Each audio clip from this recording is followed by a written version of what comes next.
नमस्कार, आप देख रहे हैं न्यूज़ 24। मैं हूं आप सभी के साथ विपनेश माथुर और ब्रेकिंग विद एजेंडा में आप सभी का स्वागत है। संसद ठप, जिम्मेदार कौन?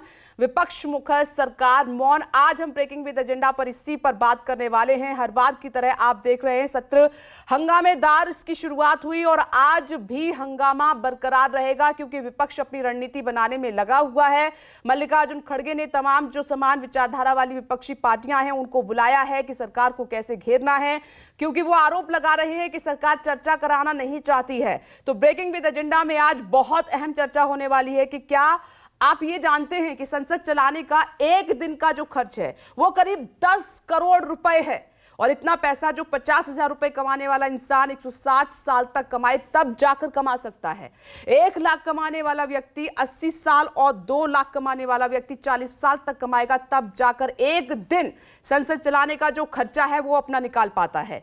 जनता की इस गाढ़ी कमाई को नेता बड़े आराम से, आप देख रहे हैं, बड़े ही आराम से अपने सियासी नफा नुकसान के लिए बर्बाद कर देते हैं। और हर बार होता है, कभी विपक्ष का हंगामा तो कभी सरकार का कड़ा जवाब, नतीजा जनता का नुकसान सीधे तौर पर। हर बार की तरह इस बार के बजट सत्र में भी ऐसा ही हो रहा है। हिंडनबर्ग की रिपोर्ट पर संसद में बवाल कटा हुआ है। सियासी नफा नुकसान और सरकार को घेरने के लिए विपक्ष एकजुट होकर मुखर हो गया है। सरकार भी पीछे हटने के मूड में बिल्कुल भी दिखाई नहीं दे रही है। तो ऐसे में क्या जनता का पैसा ऐसे ही संसद में हंगामे के लिए खर्च होता रहेगा? क्या संसद जनता के हितों के लिए कभी चल पाएगी? संसद देश की तरक्की का रास्ता है या सियासत का अखाड़ा? इन्हीं सब मुद्दों का करेंगे निष्पक्ष विश्लेषण बड़े पैनल के साथ, और राजनीतिक दल अब क्या रणनीति बना रहे हैं वो भी समझेंगे। लेकिन उससे पहले हंगामे की वजह सियासी दलों से सुन लीजिए। देश के अंदर जितने भी ये जिस कंपनी को इन्होंने पैसे दिए थे उस कंपनी के शेयर्स तो इतने गिर गए कि बहुत से लोगों को मूर्छा आया वहीं गिरे सुनते ही। ऐसी स्थिति देश का ये सरकार ने बना के रखा है। और ये कौन कंपनी के मालिक है आपको तो मालूम है।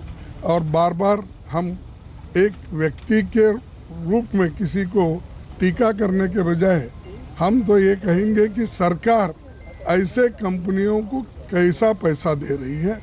जिनके पैसे बैंकों में जमा हैं या LIC की पॉलिसी जिनके पास हैं और अन्य वित्तीय संस्थाओं में पैसे जिनके हैं, उन लोगों में दहशत पैदा हो गई है। पूरा देश जिनका पैसा, अभी तक लोग यही तो समझते थे कि बैंक में सबसे ज़्यादा सुरक्षित है, न वहाँ डकैती पड़ सकती है न कोई छीन सकता है, लेकिन ये तो सारे देश के लोगों की जेब पे डकैती पड़ गई सीधी। इतने बड़े घोटाले पे, इतने बड़े महा घोटाले पे मोदी जी की सरकार खामोश क्यों है?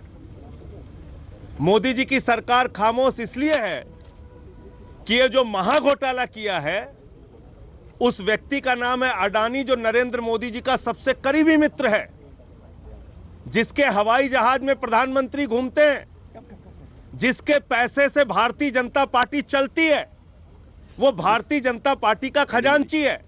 सेबी ने भी इनको फेल किया है, सरकार ने भी उनको फेल किया है। इसीलिए हम चाह रहे हैं कि एक जॉइंट पार्लियामेंट्री कमेटी का गठन हो।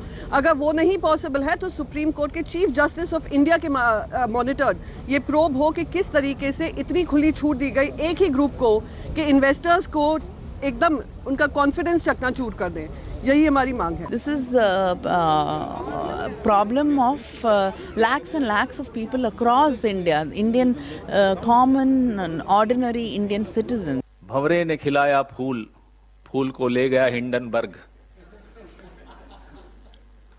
20 साल की मेहनत मोदी जी की,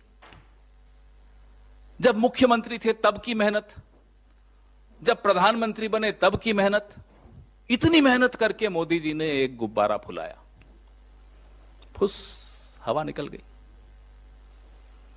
सारे नियम कायदे कानून ताक पर रख के एक आदमी को मोदी जी ने पाल पोस कर बड़ा किया। आज क्या हुआ? इनके पास मुद्दा है नहीं, मुद्दों के दिवालियापन है, तर्क है नहीं, तथ्य है नहीं, तथ्यों और तर्कों की कंगाली है। तो जब तर्कों और तथ्यों की कंगाली हो जाती है तो इसी तरह के मवाली जैसी चीजें दिखाई पड़ती हैं। मैटर चर्चा करने के लिए राष्ट्रपति अभिभाषण में कुछ भी बोल सकते हैं, चर्चा करने तो उसमें उत्तर मिलेगा।